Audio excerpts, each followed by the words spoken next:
మధ్య పిల్లల్ని బయటికి తీసుకెళ్ళక చాలా రోజులవుతుంది. ఆఫీస్ నుంచి తొందరగా వచ్చేసాను అనమాట. ఇక అందుకని పిల్లల్ని తీసుకొని జూడియోకి అయితే వచ్చేసాను. రిలయన్స్ అయినా జూడియో అయినా దగ్గరలోనే ఉంటది. ఒక 1/2 కిలోమీటరే ఉంటది. పిల్లల్ని తీసుకొని వచ్చేసాను. జూడియోకి ఒక పని మీద వచ్చాను అనమాట. ఉల్లిపాయలు తీసుకుందామని వచ్చాను. ఉల్లిగడ్డలకే జూడియోకి వెళ్తావా అని అంటారేమో. ఖచ్చితంగా వెళ్లాల్సిందే, ఎందుకంటే అది ఫ్రైడే అనమాట. ఫ్రైడే రోజు మా ఏరియాలో వెజిటబుల్ మార్కెట్స్ బంద్ ఉంటాయి.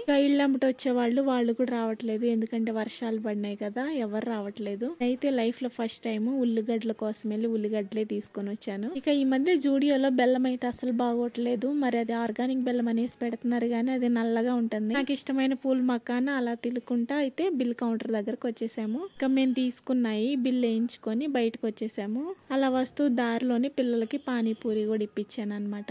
ఈ మధ్య పానీపూరియే తినలేదు, చాలా రోజులు అవుతుంది. ఇక మేము ముగ్గురమే ఉన్నాము. దెబ్బకి పానీపూరి అయితే తినడానికి వచ్చాము. ఇక పానీపూరి తినేసేసి మళ్ళీ బండి వేసుకొని బయలుదేరాము. ఇక మధ్యలోనే చికెన్ షాప్ ఉందన్నమాట. చికెన్ షాప్కి వెళ్ళి ఎగ్స్ కూడా తీసుకున్నాను. రోజు మా ఆయన తెస్తాడేమోనని ఎదురు చూడాల్సి వస్తుంది. ఆయనేమో రోజు లేట్ వస్తున్నాడు. బయటికి రావడం వల్ల ఇన్ని పనులు అయితే అయినాయి అనమాట. ఈ వీడియో నచ్చితే లైక్ చేయండి, షేర్ చేయండి, సబ్స్క్రైబ్ చేసుకోవటం మర్చిపోవద్దు.